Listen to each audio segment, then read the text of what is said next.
Hi, Uncle Roy. Sorry we couldn't make it down to your party, but we wanted to make our well wishes known to you on the occasion of your 90th birthday.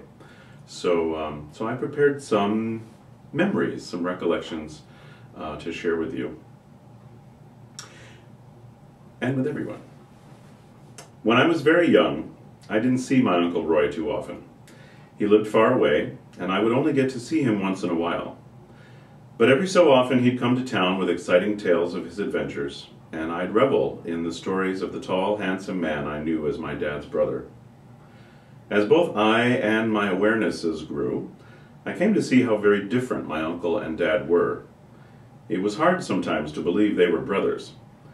But then they would start talking about some shared childhood memory, or begin to converse in Danish, and Roy always with the proper accent that my dad could never muster, and it was clear to me that indeed they were family.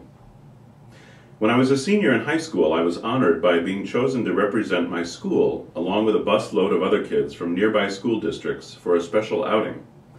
Together, we all made the trek from upstate New York to Washington, D.C. to watch the Iranian hostages return to our nation's capital.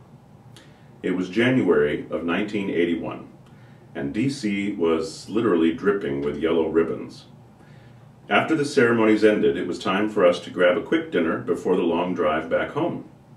We were told we'd have 90 minutes to eat and would be stopping at a parking lot near a Burger King. We were invited to go get what we wanted and bring our dinner back to the bus where we'd sit and eat.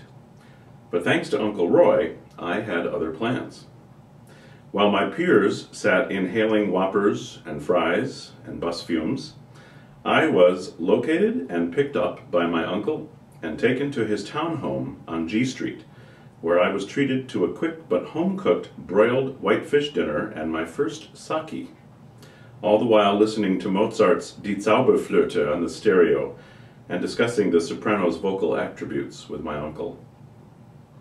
When I was returned to the bus a short while later, everyone was waiting for me, and not exactly patiently.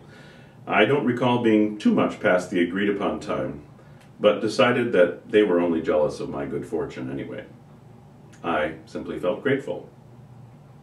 The next year I began my undergraduate studies in music education at the Crane School of Music in Potsdam, New York.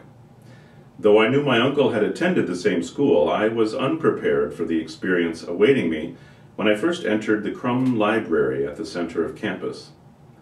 As I walked up the wide staircase in the middle of the library and noticed a couple dozen oversized photos of various men and women, one caught my immediate attention. I know him, I thought to myself, and sure enough, right below the picture it said, Roy A. Edelfelt, and I believe the year was 1971, on a brass plaque. Now, if I have the year correctly, that was the year that my uncle received the prestigious Minerva Award, an honor presented to an alumna or alumnus of the Crane School of Music who had demonstrated outstanding professional achievement. I loved being able to show my friends my uncle's picture hanging in the library. And I also loved being at a school for the first time where people, well, at least some people, knew how to pronounce Edelfelt correctly. Equally exciting was to have an in with the legendary Helen Hosmer, who had been teacher, mentor, and friend to Roy during his years there. By the time I arrived in Potsdam, Dr. Hosmer was well into her 80s and long since retired. But she would nonetheless make an appearance each December on campus to Hosmer Hall for the Christmas convocation, where she'd conduct the gathered 500 or so for an a cappella version of Silent Night that never left a dry eye in the place. After the convocation was over that first year, I went up to Miss Hosmer and introduced myself as Roy Edelfelt's nephew. Well, from her reaction, one would think I'd just been disclosed as royalty. Immediately, Dr. Hosmer invited me to her home in town for tea and a chat. I went, of course. In fact, many times throughout my years in Potsdam, I would visit her at her old home, along with her sister Bertie and her husband. We'd sit in front of the old stone fireplace in the parlor, talking and getting to know one another. Though she did inquire about me and my studies, My favorite parts of our conversations were the stories she'd tell of the old days, many of which included tales of my uncle. Over the years, my fondest memories of my uncle are from the summers, either visiting Tolman Pond, where invariably he'd make something wonderful for dinner, followed by a berry pie of one kind or another, or at Sacandaga Lake, when he and Margot would come for a visit, and occasionally I would play the role of chef. I recall one multi-course dinner I prepared for the whole family, of which the first course was angel hair pasta with cognac butter, sun-dried tomatoes, goat cheese, and escargot. And while Roy loved it, his mother, my grandmother, somewhere near 90 at the time, wasn't sure what those funny little black things were. And when Roy convinced her that they were mushrooms, she decided she too liked the dish. When we weren't in the kitchen enjoying gourmet delights, we'd all be in the lake, or going for a walk to pick fresh berries, or sitting on the deck enjoying cocktails and cheese and crackers and playing Scrabble. My Uncle Roy was the only one whom I could usually count on not beating.